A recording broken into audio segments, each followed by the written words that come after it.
我哋嚟到大埔呢間老屋食日本湯底。第一樣嚟就係個刺身，每樣都幾多兩件。呢個咧就海膽炒，呢個就係炒。哇！呢個花膠好似好大份，唔知會唔會流啊？呢個可樂咁靚嘅，好似人哋賣嗰啲海邊嗰啲手就哇！呢個牛脷串燒都幾靚仔喎。話鐵板燒八爪魚都幾吸引咁喎。呢個就係牛柳啦，我以為鐵板燒上嘅添。呢個就係榴蓮啦，食落去似唔似雪糕啊？呢個蟹肉 taco 又幾得意喎，鋪滿晒啲蟹子，有個壽司連住，因為蒸包都得靚仔。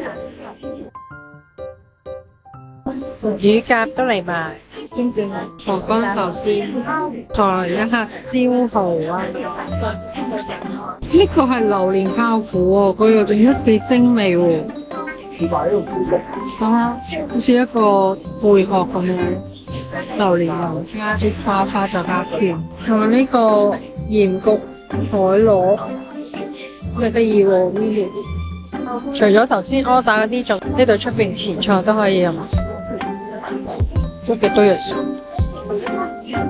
仲有朱古力噴泉啊，呢啲好似有糖果、湯、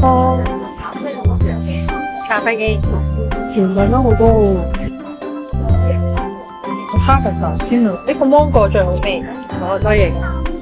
甜品真係好多，tiramisu都好，飲品都好多。睇下呢度有個甜品得意啊，叫做原隻芒果啊，開俾大家睇。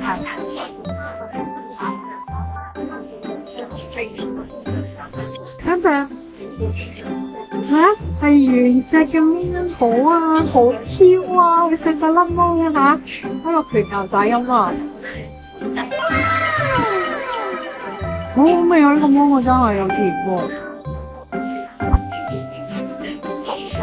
食得一次，係咪好似雪巴咁啊？係啊，好正啊！中意呢個芒果，裏邊有核嘅喎。